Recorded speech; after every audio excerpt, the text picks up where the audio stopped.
Iniciando a nossa gravação do estudo do livro A Gênese, de Allan Kardec, nós estamos entrando no capítulo 10, Gênese Orgânica. Vamos iniciar as leituras aí e os nossos comentários. Formação primeira dos seres vivos. Houve um tempo em que não existiam animais, logo, eles tiveram começo. Cada espécie foi aparecendo à medida que o globo adquiria as condições à sua existência. Isto é positivo. Como se formaram os primeiros indivíduos de cada espécie, compreende-se que, existindo um primeiro casal, os indivíduos se tenham multiplicado. Mas de onde saiu esse primeiro casal? É um desses mistérios que dizem respeito ao princípio das coisas e sobre os quais apenas se podem formular hipóteses. Se a ciência ainda não é capaz de resolver completamente o problema, pode, ao menos, encaminhá-lo para a solução.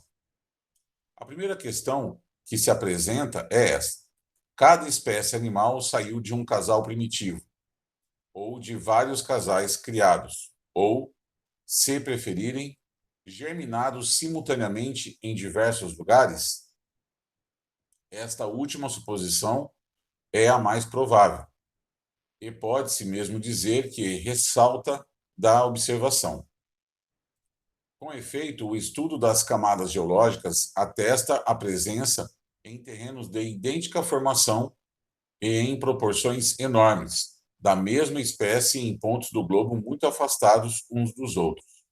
Essa multiplicação tão generalizada e, de certo modo, contemporânea, teria sido impossível com um único tipo primitivo. Vou fazer a leitura aqui da nota.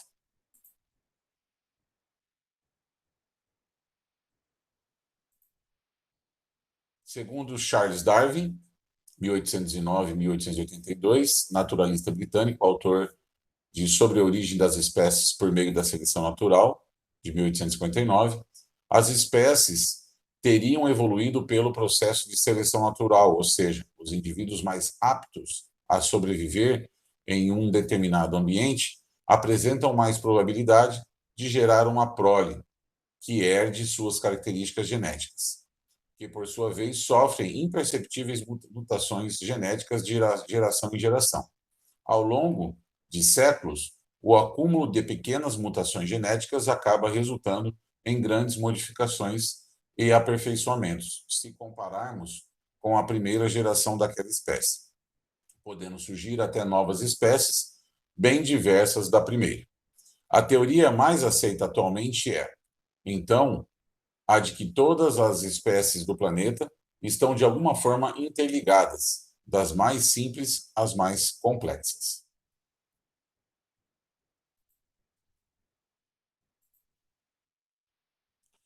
Por outro lado, a vida de um indivíduo, sobretudo de um indivíduo nascente, está sujeita a tantas vicissitudes que toda uma criação poderia ficar comprometida, sem a pluralidade dos tipos, o que implicaria uma imprevidência inadmissível por parte do Criador Supremo. Aliás, se num ponto um tipo pôde formar-se, em muitos outros pontos ele se poderia formar igualmente, por efeito da mesma causa. Tudo, pois, concorre para provar que houve criação simultânea e múltipla dos primeiros casais de cada espécie animal e vegetal.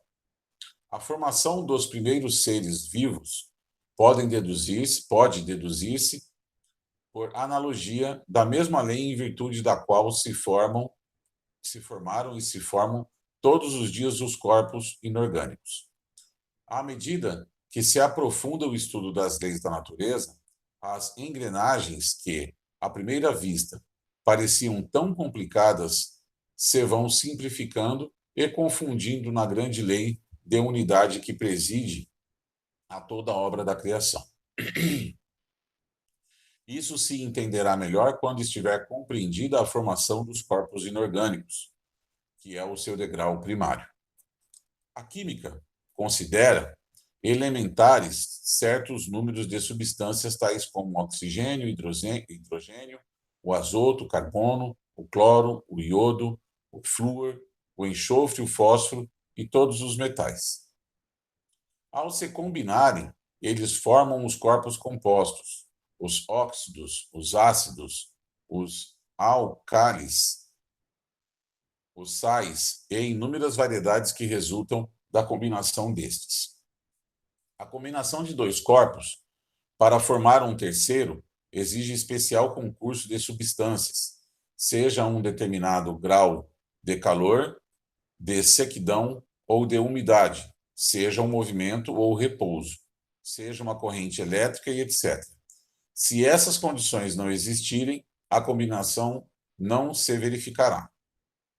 Quando há combinação, os corpos componentes perdem suas propriedades características, enquanto o composto que deles resulta adquire outras, diferentes da primeira. É assim, por exemplo, que o oxigênio e o hidrogênio, que são dois gases invisíveis, quimicamente combinados, formam a água, que é líquida, sólida ou vaporosa, conforme a temperatura. Na água não existe mais, a bem dizer, nem oxigênio e nem hidrogênio, mas um corpo novo. Decomposta essa água, os dois gases, tornados livres, recobram suas propriedades, não havendo mais água.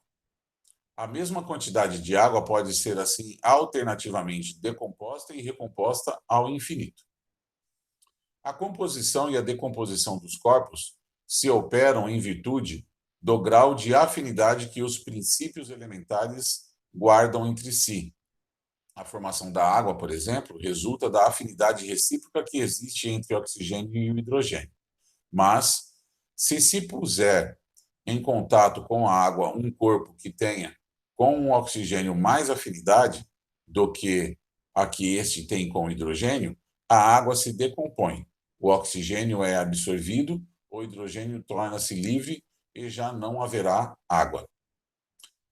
Os corpos compostos se formam sempre em proporções definidas, isso é, pela combinação de uma quantidade determinada de princípios constituintes. Assim, para formar a água, são necessárias uma parte de oxigênio e duas de hidrogênio. Se duas partes de oxigênio forem combinadas com duas de hidrogênio em vez de água, teremos o dióxido de hidrogênio, líquido corrosivo, formado, no entanto, dos mesmos elementos que entram na composição da água, mas em outra proporção. Tal é, em poucas palavras, a lei que preside a formação de todos os corpos da natureza. A inumerável variedade desses corpos resulta do pequeníssimo número de princípios elementares combinados em proporções diferentes.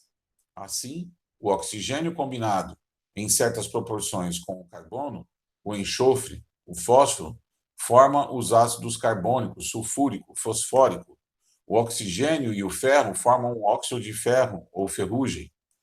O oxigênio e o chumbo formam o oxigênio e o chumbo, ambos inofensivos, dão origem a um óxido de chumbo, tais como o litargílio, o alvaiade, o mínio, que são venenosos. O oxigênio com os metais chamados cálcio, sódio, potássio, forma a cal, a soda, a potassa. A cal, unida ao ácido carbônico, forma o carbonatos de cal, ou pedras calcárias, tais como o mármore, a cré, a pedra de construção, as estalactites das grutas. Unida ao ácido sulfúrico, formam o sulfato de cal, ou gesso, e o alabastro. O ácido fosfórico forma o fosfato de cálcio, base sólida dos ossos. O cloro e o hidrogênio formam um ácido clorídrico, ou hidroclórico. O cloro e o sódio formam o cloreto de sódio ou sal marinho. Todas essas combinações e milhares de outras se obtêm artificialmente, em pequena escala, nos laboratórios de química. Elas se operam espontaneamente e em grande escala no grande laboratório da natureza. Em sua origem, a Terra não continha essas matérias em combinação, mas apenas os seus princípios constituintes volatizados. Quando as terras calcárias e outras, tornadas pedrosas com o tempo, se depositaram na sua superfície, aquelas matérias não existiam inteiramente formadas, porém se encontravam no ar, em estado gasoso, todas as substâncias primitivas, precipitadas por efeito do resfriamento. Essas substâncias, sob o império de circunstâncias favoráveis, se combinaram segundo o grau de suas afinidades moleculares. Foi então que se formaram as diversas variedades de carbonatos e sulfatos, etc. A princípio em dissolução nas águas, depois na superfície do solo. Suponhamos que, por uma causa qualquer, a Terra voltasse ao estado primitivo de incandescência. Tudo se decomporia, os elementos se separariam, todas as substâncias fusíveis se fundiriam, todas as que são volatizáveis se volatizariam. Depois, outro resfriamento determinaria nova precipitação e de novo se formaria as antigas combinações. Essas considerações provam quanto a química era necessária para a compreensão da Gênese. Antes de se conhecerem as leis da afinidade molecular, era impossível compreender-se a formação da Terra. Esta ciência lançou grande luz sobre a questão, como fizeram a astronomia e a geologia sobre outros pontos de vista. Na formação dos corpos sólidos, um dos mais notáveis fenômenos é o da cristalização, que consiste na forma regular que assume certas substâncias ao passarem do estado líquido ao gasoso ou gasoso para o estado sólido. Essa forma, que varia de acordo com a natureza da substância, é geralmente a de sólidos geométricos, tais como o prisma, o romboide, o cubo, a pirâmide. Todos conhecem os cristais de açúcar Candy, os cristais de rocha ou silícia cristalizadas. São prismas de 6 faces que terminam em pirâmide igualmente hexagonal. O diamante é carbono puro ou carvão cristalizado. Os desenhos que no inverno se produzem sobre as vidraças são devido às cristalizações do vapor da água durante a congelação, sob a forma de agulhas prismáticas. A disposição regular dos cristais corresponde à forma particular das moléculas de cada corpo.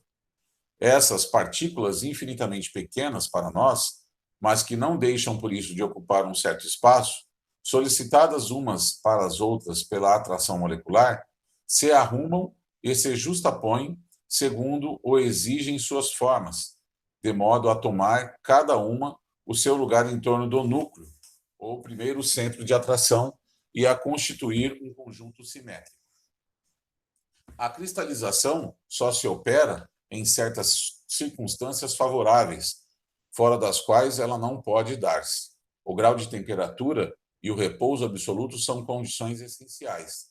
Compreende-se que um calor muito forte, mantendo afastadas as moléculas, não lhes permitiria que se condensassem, e que a agitação, impossibilitando-lhes um arranjo simétrico, não lhes deixaria formar senão uma massa confusa e irregular, e, portanto, nada de cristalização propriamente dita. A lei que preside a formação dos minerais conduz naturalmente à formação dos corpos orgânicos. A análise química mostra que todas as substâncias vegetais e animais são compostas do mesmo elemento que os corpos inorgânicos.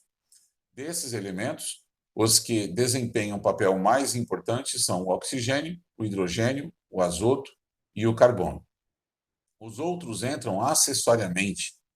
Como no meio mineral, a diferença de proporções na combinação desses elementos produz todas as variedades de substâncias orgânicas ou suas diversas propriedades, tais como o músculo, os ossos, o sangue, a bile, os nervos, a matéria cerebral, a gordura. Nos animais, a seiva, nos animais, né? A seiva, o lenho, as folhas, os frutos, as essências, os óleos, as resinais e etc. nos vegetais, assim na formação dos animais e das plantas, não entra nenhum corpo especial que também não se encontre no reino mineral.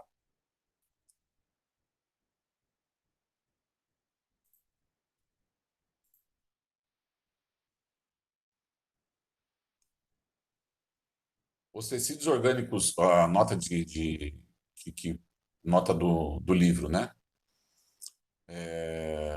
Os tecidos orgânicos que formam os músculos, os ossos, o sangue, o caule, etc., são constituídos por células, seres vivos microscópicos que desempenham funções especializadas necessárias ao funcionamento de cada órgão do ser a que pertencem. E aí, no quadro, numa nota de Allan Kardec, né, o quadro abaixo da análise de algumas substâncias mostra a diferença de propriedades que resulta não só da variação na proporção em que entram os elementos constituintes sobre 100 partes. Temos, daí ele faz uma demonstração aqui.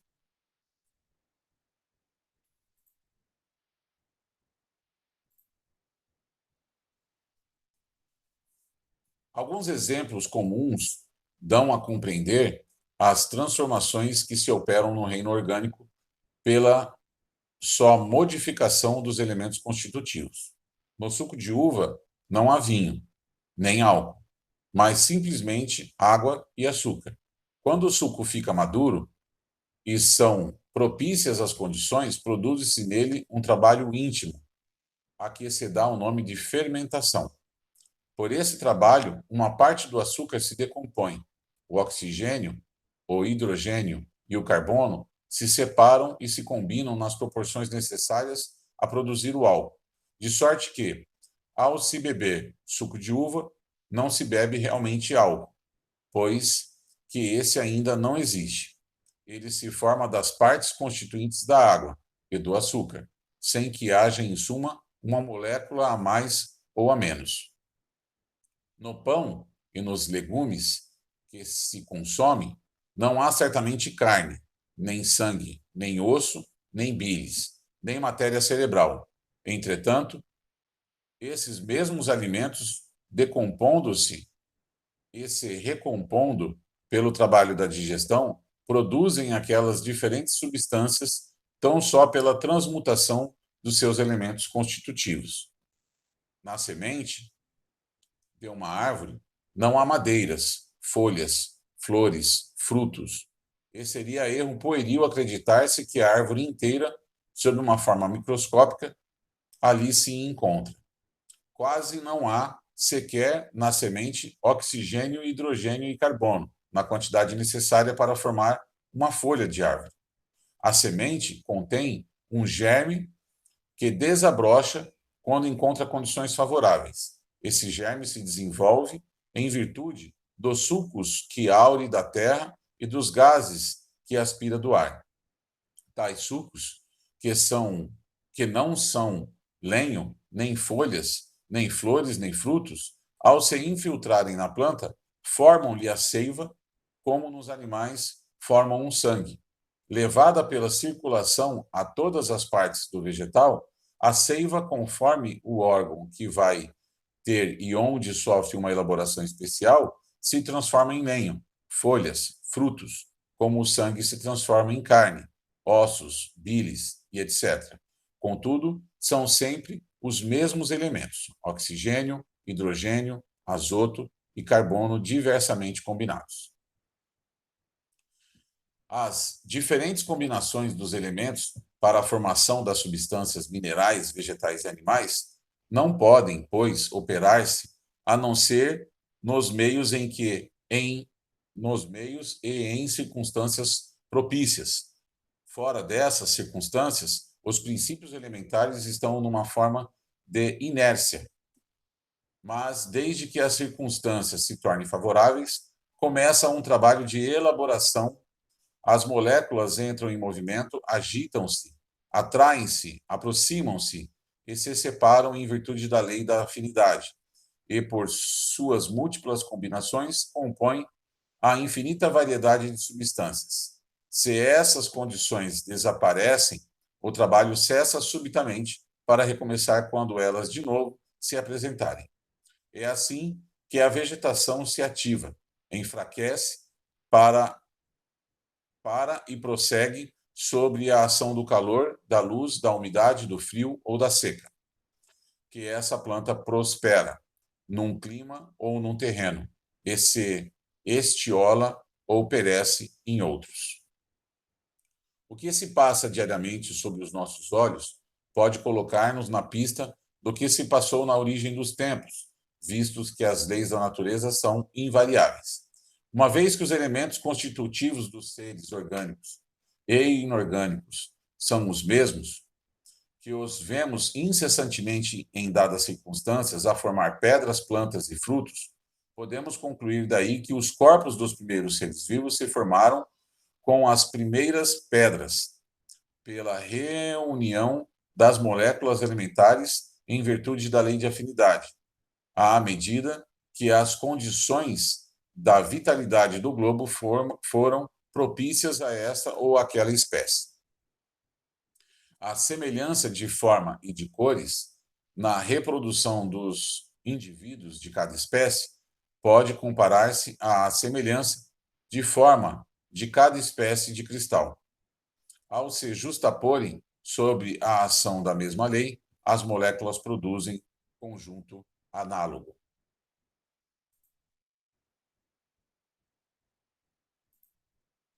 Observação: hoje sabemos que o processo de reprodução de qualquer ser vivo depende das informações contidas nos genes dos ascendentes do ser que está sendo gerado. Cada indivíduo, com as características e funções de seus órgãos, está relacionado com o ambiente em que vive, o que torna melhor adaptado e garante a sobrevivência de sua espécie.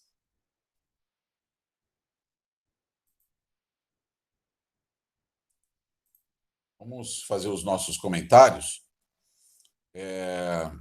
Queria ouvir vocês aí.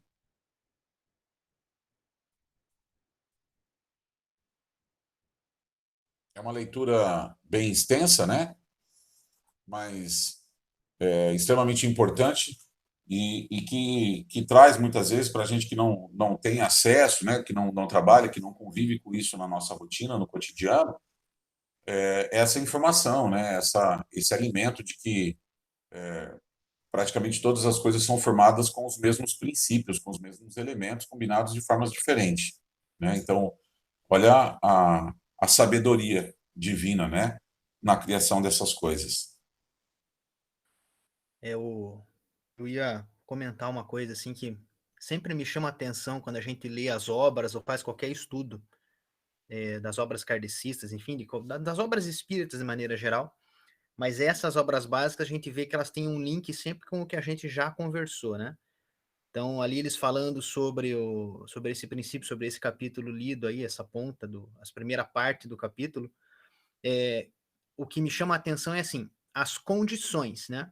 Você tem que ter a condição exata para que aquilo se forme, né? Então, no começo de tudo, quando a gente estudou nos primeiros capítulos, o planeta tinha uma condição da qual não existia a possibilidade de vida num primeiro momento. Então, ele foi fazendo toda aquela condensação, aquelas fases mencionadas ontem, né, da infância, fazendo analogia, né, com a infância, a vida adulta, ali, a virilidade e a parte final ali, que seria mais o lado quando você já passa da vida adulta e entra numa segunda fase da vida adulta para a parte mais terceira idade, assim. Então, essa condição que existe dentro do planeta, ela é colocada aqui, né? Mostrada para nós assim, ó, para você ter água, você tem que ter uma condição específica, uma temperatura específica, porque se você tiver uma temperatura muito baixa, você vai ter água, mas ela vai estar num outro estado, né? Sólido. Se tiver uma temperatura muito alta, ela vai estar num outro estado, gasoso. Então, essa mexida da matéria é interessante. E isso me remete ao estudo lá do livro dos Espíritos, se eu não me engano, é o livro dos Espíritos, tá? Quando fala dos três reinos, né? Que para ter o reino vegetal, o reino mineral, o reino animal, é necessário. As pessoas perguntavam assim, muitos ainda perguntam, mas a planta tem alma, pedra, rocha tem alma, né? Aí você fala, ó, não o espírito que nós conhecemos, mas o princípio espiritual, porque é necessário aquele primeiro start, possam ser sedimentadas, para que as coisas possam ser organizadas, e aí a gente trabalhar nesse aspecto aí, neste estudo principalmente, né? Essa primeira parte aqui é fantástica, essa parte da gênese orgânica aí, mostrando a matéria para a gente, né? O quanto é importante a gente entender que tudo que está à nossa volta é constituído dos mesmos elementos. Conforme as combinações aparecem, você transforma a matéria de um jeito ou de outro. É isso aí. Pai, gostaria de comentar alguma coisa, meu pai? Só que no item 10, é interessante a gente ler um trechinho aqui.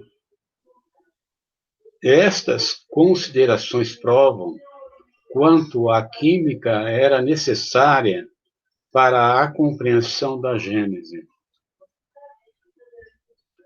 É, é uma, uma citação importante, né? E que você caminha por um terreno seguro, né? Um terreno que foi analisado, foi pautado na ciência mesmo. Só isso aí.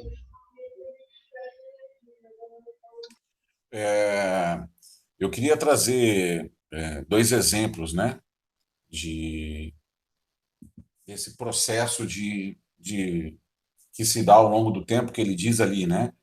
Essa evolução ela vai acontecendo de uma forma tão pequena que a gente não percebe a mutação. Mas essa mutação ela está acontecendo o tempo todo. E ela é muito pequenininha de uma geração para outra. Só que com o passar de milênios, né, com o passar de um período de formação aí, e aí nós, voltando para o princípio das coisas, nós estamos falando de 4,5 bilhões de anos, então é bastante tempo, né? É bastante geração. Essas transformações elas aconteceram e mudaram efetivamente os seres, né? Então, ele fala, ó, de alguma forma estão todos ligados, porque um provém da evolução do outro, da combinação, né? E aí os seres foram evoluindo, foram passando por esse processo de transformação. E a gente pode achar que a gente chegou na condição final, né? Na condição humana final. Mas o próprio texto da Gênese vem falar para a gente no estudo anterior aí, que nesse processo de transformação a que nós estamos submetidos da nossa evolução,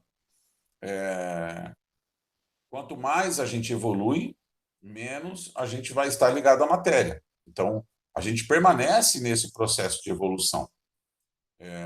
E aí vamos lembrar o seguinte, quero dar um exemplo básico aqui. Nós, enquanto seres primatas, tínhamos uma outra constituição física. Nós evoluímos do primata para a nossa condição atual, né? Só que nós permanecemos em evolução. Nós, há algum tempo atrás, não tínhamos uma estatura tão grande, né? Nós éramos menores. Na história da humanidade, quando nós vamos estudar o homem, né, da humanidade, nós vamos ver que os seres eles eram mais baixos e nós conquistamos as gerações que vêm por aí, cada vez nós temos pessoas mais altas, né? Nós temos convivido com isso. Há algum tempo atrás, morria-se de 40 anos de velhice, 40, 45 anos de velhice, né? Todos as gerações posteriores, né, vamos dizer, os descendentes dessas gerações, por uma lógica ilógica, deveriam morrer de 40 anos também, porque se seus pais e seus avós morreram de 40 anos de velhice, você teria que morrer 40 anos de velhice. Do contrário, você está indo contra, né, a sua, aos seus antecessores, a sua descendência. E, no entanto, nós vivemos hoje muito mais do que 40 anos e viveremos num futuro muito mais do que nós vivemos hoje. Então, é um processo que vem acontecendo de transformação. A constituição física nossa está num processo de transformação. A gente tem coisas que talvez a gente não pense, não se remeta a isso, né? Mas, por exemplo, todo mundo troca 100% da epiderme uma vez por mês. Uma vez por mês, toda a sua pele é trocada. E a gente não percebe isso. Nós trocamos 100% da nossa pele em 28 dias. E esse processo não está sendo monitorado por nós. Ele está acontecendo. Ele vai acontecendo naturalmente. Então, é todo um processo que ele é tão lento que ele é imperceptível. Mas, no processo evolutivo, de milhares de anos, se nota essa mudança. Talvez, se a gente olhar para pessoas que são de 1500, né, há 500 anos atrás, nós veremos uma mudança um pouquinho maior. Mas talvez, se a gente voltar há mais tempo atrás, nós teremos mudanças maiores, e assim vai, né? Então, essas transformações, elas se dão em tempos muito longos, né? Esse é o comentário que eu queria fazer. Estamos, de alguma forma, todos ligados, porque somos todos frutos do mesmo processo evolutivo, né? Essas transformações, essa evolução, ela se dá muito pouco a pouco, então, de forma imperceptível, mas, com um passar longo de tempo, ela se torna perceptível. Se pegar alguém de hoje e comparar com alguém de 5.000 anos atrás, você vai ver uma grande diferença entre esses dois seres, apesar de serem da mesma espécie. Hoje a gente vê, né, os dentes do siso, o próprio apêndice, né, que são coisas que nós não utilizamos mais devido à evolução, né? Já sabemos ali, os neurologistas já têm estudado que a inclinação do osso que a gente tem na base da nuca, ele está inclinando cada vez mais e vai produzir um cérebro talvez menor do que o que a gente tem no futuro, né? Só que ele vai ter qualidade de neurônios, né? Os neurônios das gerações atuais, eles têm mais, eles captam sinapses muito mais rápidas do que a gente, por exemplo, né? Se pegar assim, gerações de 10 em 10 anos, cada 10 anos uma geração, as gerações, as sinapses cerebrais são diferentes, né? Cada um capta de uma maneira e esse volume cerebral tende, não lembro se é aumentar, eu creio que seja diminuir pelo que eu já estudei, tá? E só que vai aumentar a qualidade dos neurônios, porque a tendência da matéria, pelo que nós já estudamos, é que conforme os seres vão evoluindo, a necessidade de matéria orgânica ela torna-se menor, né? Inclusive na constituição física. A alimentação, nós já temos crianças aí que não, eu tenho sobrinho que não come carne, mas não porque alguém incentivou, porque a gente, né, uma vez ou outra, o pai faz churrasco, não, ele não come, ele não gosta, não é do feitio dele, ele fala, não gosto, refrigerante, nada assim. Então eles já vieram meio programados com algumas coisas nesse estilo, assim, que a gente observa essa evolução nas crianças, né? A gente que tem um olhar do estudo aqui que o Espiritismo proporciona para nós, né? Nós conseguimos enxergar. Mas uma coisa que ainda, que o pessoal fala, né? Aquela pergunta filosófica, quem veio primeiro, o ovo ou a galinha, né? Ali, aí nesse texto que a gente leu, já disse, né? Eles foram colocados, plantados, né? Foram semeados pelo mundo, e aí, conforme a necessidade de reprodução, foi feito o seu trabalho. É isso que eu acho interessante. Então, essa mudança, né? Essa matéria, a gente vê o quanto ela evolui. E como você mesmo disse, Ricardo, antigamente, 40 a 45 anos, morria-se de velhice, né? Não, tá velho, 50 anos, então era um ancião. Hoje, com 50, 60 anos, meu pai tá com 63. Eu olho ele novo, trabalhando ativo, e falo, cara, é impossível você ver como evolui de uma forma para outra, né? De geração para geração, como diferencia. Então tem toda uma combinação. Até para o nosso plano reencarnatório, existe aquilo de você precisar de um pai e de uma mãe como co-criadores, né? Aqui a gente é co-criador, precisa do material genético do pai e da mãe. Para quê? Para que você possa trabalhar a sua reencarnação, ou seja, aquilo que você veio espiar de repente aqui, você precisa da combinação de um pai e de uma mãe que tenham aquela programação genética para te disponibilizar isso.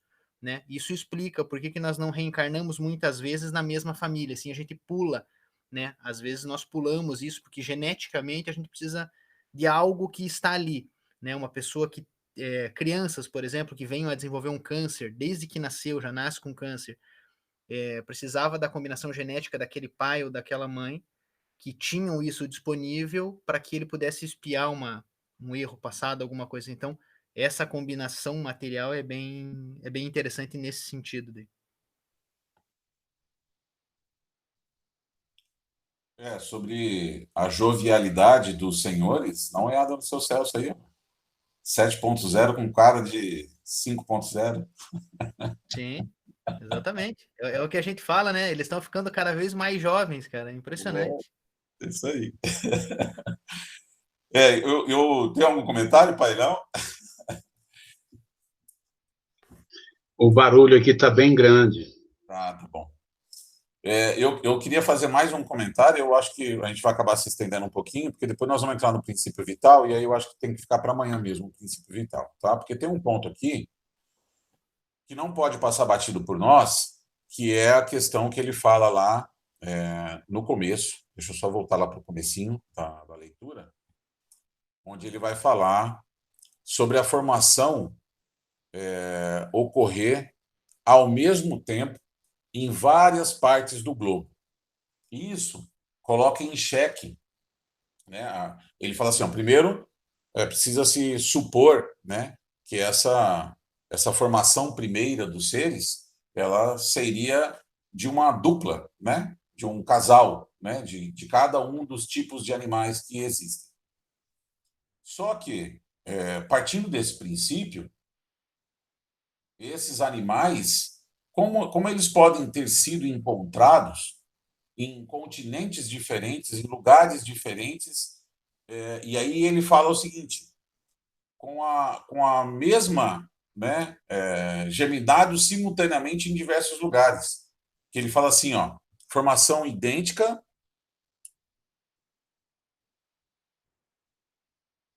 Ele fala aqui,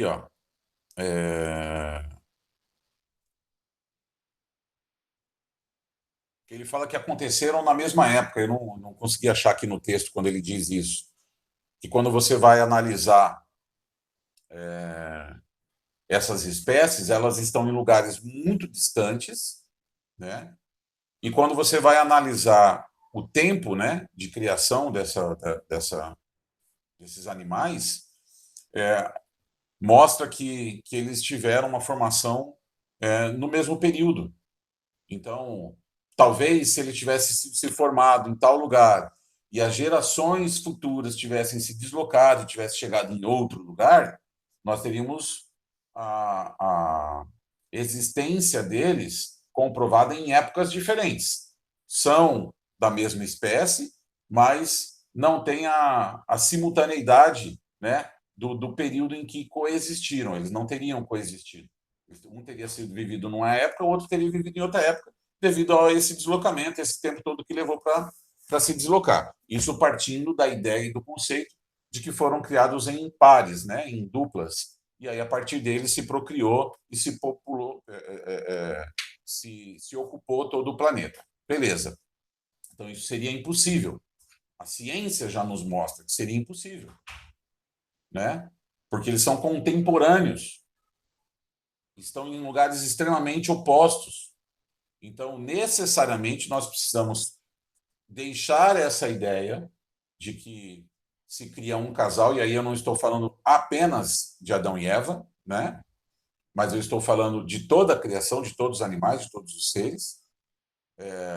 Tem que se abolir essa ideia e entender, de novo, um Deus mais generoso. Um Deus que tem a capacidade não de criar dois, mas de criar milhares da mesma espécie ao mesmo tempo, através de uma formação de evolução que a ciência nos mostra que é o real hoje. Esse Deus é menor do que um Deus que criou dois? Um Deus que povoa, que cobre toda a extensão do planeta com criações simultâneas das mesmas espécies através de uma evolução? Ele é menor do que um Deus que, num passe de mágica com uma varinha de condom, fez surgirem dois seres de cada espécie? Né? Então, isso em nada diminui essa capacidade, né, desse ser, dessa luz, dessa energia maior, dessa inteligência maior, que é o nosso Criador. Né? Em nada diminui. Muito pelo contrário. Amplifica, potencializa, torna esse Deus muito mais generoso, muito maior do que a ideia de se limitar a criar dois e eles que se virem depois para reproduzir. Até porque depois nós temos toda a questão que a ciência também nos traz da genética dos indivíduos, né? Que os filhos, né, desse casal, como seria a procriação disso no além. Mas esse eu acho que é um outro tema que a gente vai ver mais para frente aqui, eu não quero avançar. Mas só para dizer isso, assim, quando ele traz para nós essa questão da formação, né, dos seres povoando todo o planeta em épocas contemporâneas. Então, não seria possível sair de dois e ocupar um lugar tão distante. Num passe de mágica, se transportaram para lá como? Né?